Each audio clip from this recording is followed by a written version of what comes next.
اعوذ باللہ السمیع العلیم من الشیطان الرجیم بسم اللہ الرحمن الرحیم۔ ناظرین، ہم سورہ آل عمران کا ترجمہ کر رہے ہیں اور ہم جس آیت کا ترجمہ کریں گے وہ 198 ہوگی۔ اس میں اللہ تعالیٰ فرما رہے ہیں اس کے برخلاف جو لوگ اپنے پروردگار سے ڈرتے ہیں، یعنی اس کا حکم مانتے ہیں، پرہیز کرتے ہیں ان کاموں سے جو اس پہ اللہ تعالیٰ نے منع کیا ہوا ہے، ان کے لیے ایسے باغ ہیں جن کے نیچے نہریں بہتی ہوں گی اور وہ ان میں ہمیشہ کے لیے رہیں گے۔ یہ اللہ کے ہاں سے ان کے لیے مہمانی ہے، یعنی اللہ تعالیٰ ان کو ایسے رکھے گا جیسے مہمان رکھے جاتے ہیں۔ اور جو کچھ اللہ کے پاس ہے وہ اپنے فرمان بردار بندوں کے لیے ہے اور وہ کہیں بہتر ہے، یعنی ان فرمان بردار بندوں نوکروں کے لیے ہے، اور اللہ تعالیٰ فرما رہے ہیں یہ وہ جو چیز ہے وہ کہیں بہتر ہے۔ وہ لوگ جو اللہ تعالیٰ کی مان رہے ہیں، اللہ تعالیٰ کے احکاموں کو دیکھ رہے ہیں، ان سے پھر اگر کوئی سرزد ہو جاتی ہے غلطی تو اس غلطی پہ ندامت ان کو ہوتی ہے اور اللہ تعالیٰ سے معافیاں مانگتے ہیں کہ یا اللہ ہم سے ہمارے نفس کی وجہ سے اور شیطان کی وجہ سے یہ ہم سے غلطی ہو گئی ہے، لہٰذا ہم کو یہ غلطی آپ معاف فرما دیں۔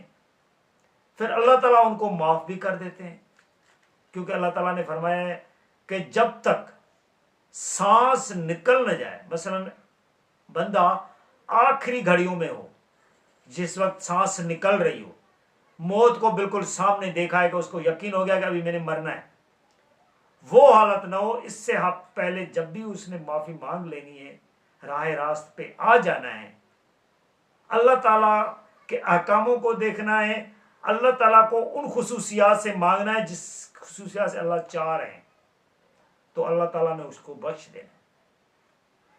تو جب بندے سے غلطی ہو جاتی ہے، اس وجہ سے انبیاءوں سے اگر غلطی ہو گئی ہے تو انہوں نے فوراً مانا ہے، یہ نہیں کیا کہ جب مریں گے تو معافی مانگ لیں گے۔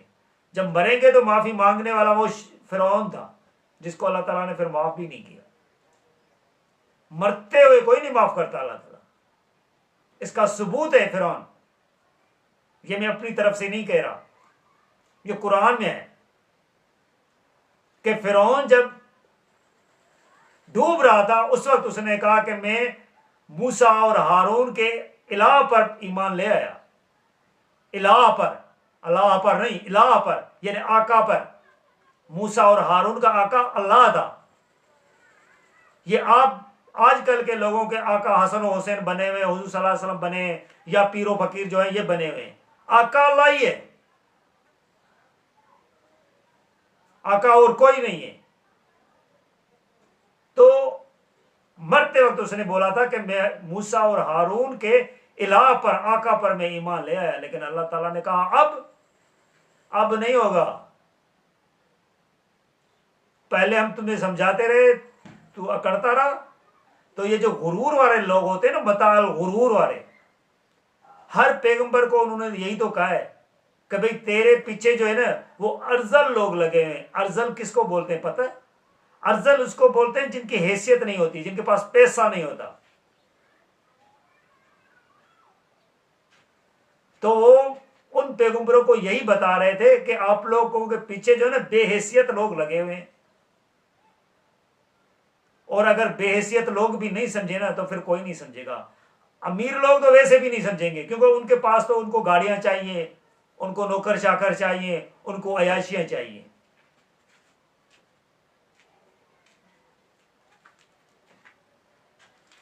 لیکن بے حیثیت جو لوگ ہیں، جن کے پاس پیسہ نہیں، اگر وہ لوگ بھی نہیں سمجھ رہے ہیں تو اس کا مطلب ہے پھر جو ہے نا وہ یہاں بھی مارے گئے وہاں بھی مارے گئے۔ یہاں امیروں کی نوکری کرو، غلامی کرتے رہو، ان کے پیچھے لگے رہو، وہاں بھی جو ہے نا پھر وہ دوزخ میں جلتے رہو، سڑتے رہو۔ یہ دونوں طرف مارے گئے بیچارے۔ مجھے افسوس تو ان لوگوں پر ہے جو غریب ہیں، ان کی بھی عقل ٹھکانے کام نہیں کر رہی ہے، ان کو تو سوچنا سمجھنا چاہیے کہ یار ہماری وقت کیا ہے کہ ہم خامخواہ ایسے کام کر رہے ہیں جو ہماری کم از کم آخرت تو سدھر جائے، آخرت بھی نہیں سدھر رہی۔ آگے اللہ تعالیٰ فرما رہے ہیں یہ حقیقت ہے کہ ان اہل کتاب میں ایسے بھی ہیں جو اللہ پر سچا ایمان رکھتے ہیں، یعنی حضور صلی اللہ علیہ وسلم کو بتایا جا رہا ہے کہ جو پہلے بھی جن کو ہم نے کتابیں دی ہیں نا، ان میں کچھ ایسے لوگ بھی ہیں کہ حقیقت میں صحیح ایمان جو اللہ پر رکھنا چاہیے نا، سچا ایمان، وہ رکھتے ہیں۔ حضور صلی اللہ علیہ وسلم کے گروہ کے اندر مثلا جو مسلمان ہیں آج کل، جنہوں نے حضور صلی اللہ علیہ وسلم پر کلمہ پڑھا ہوا ہے، ان میں بھی لوگ ایسے ہیں کہ جو اللہ پر سچا ایمان رکھ رہے ہوتے ہیں جس طرح اللہ پر ایمان رکھنا چاہیے، اس کتاب پر ایمان رکھتے ہیں۔ اللہ تعالیٰ فرق نہ صرف مجھ پر ایمان رکھتے ہیں لیکن اس کتاب پر بھی ایمان رکھتے ہیں، یعنی یہودیوں کا توریت پر ایمان ہے کہ توریت کیا کہہ رہی ہے، لوگ کیا کہہ رہے ہیں، نہیں، توریت کیا کہہ رہی ہے۔ اس طرح عیسائیوں کا انجیل پر ہے کہ انجیل کیا کہہ رہی ہے۔ اسی طرح مسلمانوں کا بھی ہونا چاہیے کہ قرآن کیا کہہ رہا ہے۔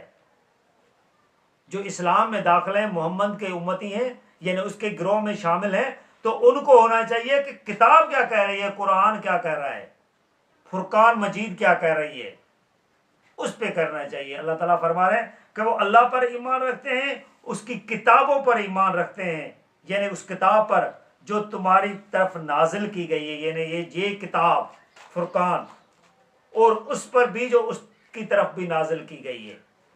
نہ صرف وہ اپنی کتابوں پر پچھلے والے کرتے ہیں، آپ پر کی کتاب پر بھی ایمان رکھتے ہیں اور ان کتابوں پر بھی ایمان رکھتے ہیں۔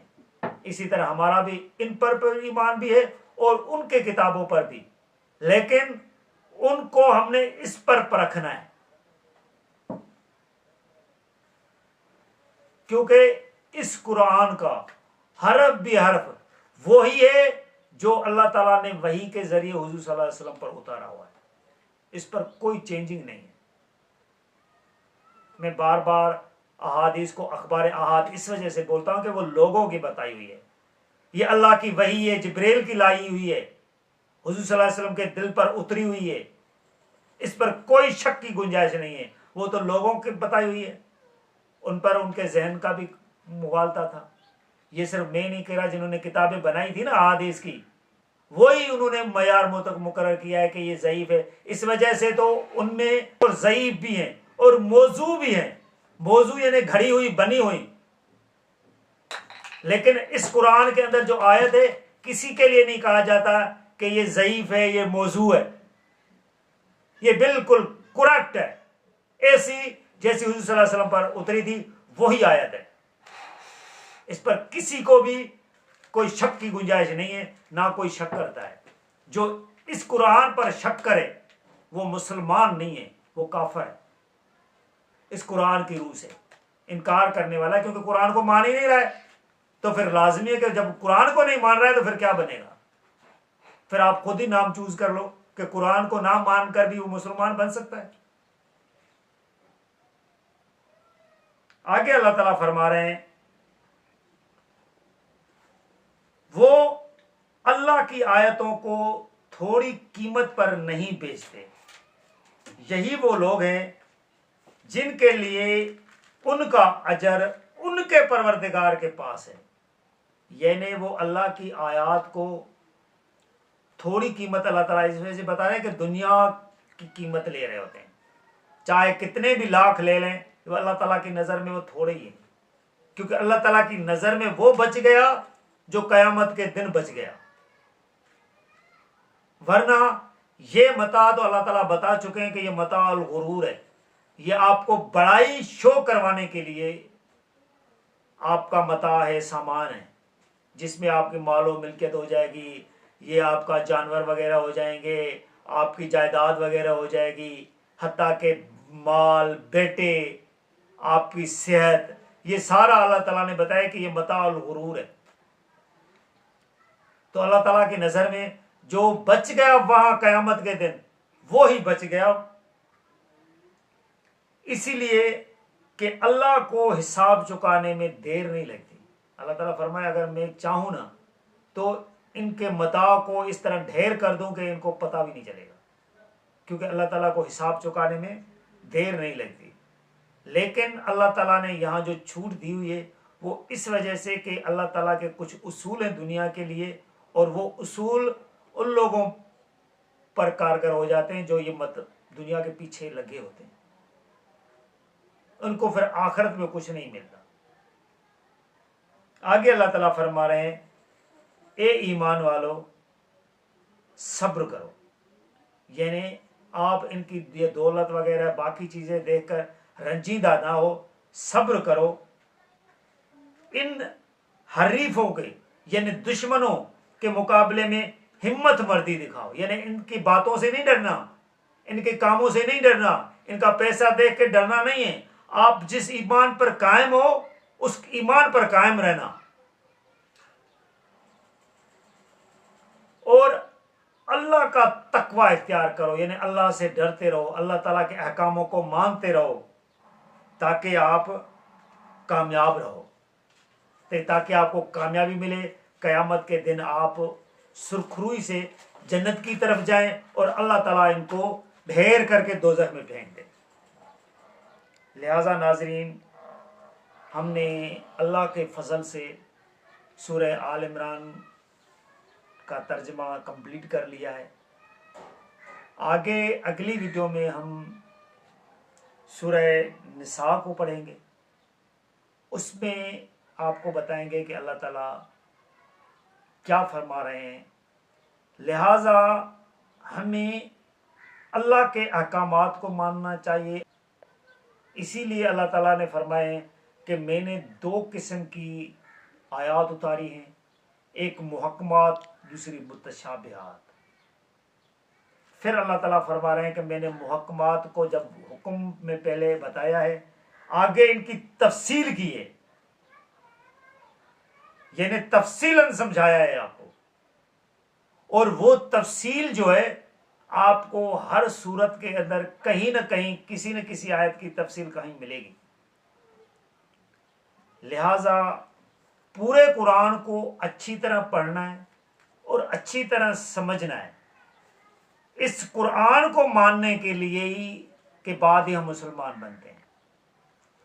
اگر قرآن کو نہ مانیں تو پھر وہ مسلمان نہیں رہتا. اور اللہ تعالیٰ نے جو احکامات بتائے اپنے رسول کے ذریعے سے قرآن میں ہمیں بتائے، کیونکہ یہی قرآن ہمارے رسول پر اتری تھی، ان پر نازل ہوئی ہے. جس طرح باقی انبیاؤں پر باقی کتابیں بھی نازل ہوئی ہیں جن کا ذکر قرآن میں 4 کا ہے، تو باقی صحیفے بھی ہیں جو مختلف پیغمبر پر بھی اترے ہیں، جن کا وجود آج کل نہیں مل رہا، لیکن ان میں بھی یہی باتیں تھیں. تھوڑا بہت کوئی فرق ہوگا، ورنہ باقی باتیں اللہ تعالیٰ کی سیم ہیں. اللہ تعالیٰ کی باتیں تبدیل نہیں ہوتی.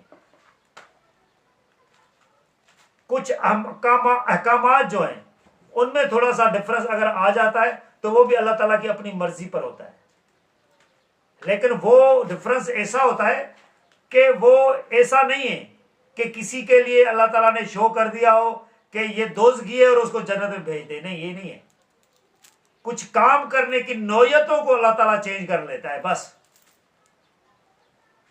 لہذا اللہ کے احکامات کو اچھی طرح سمجھنا ہے، اس پر چلنا ہے، اور اس پر چلنے کی اللہ تعالیٰ ہر مسلمان کو توفیق عطا فرمائے. جزاک اللہ.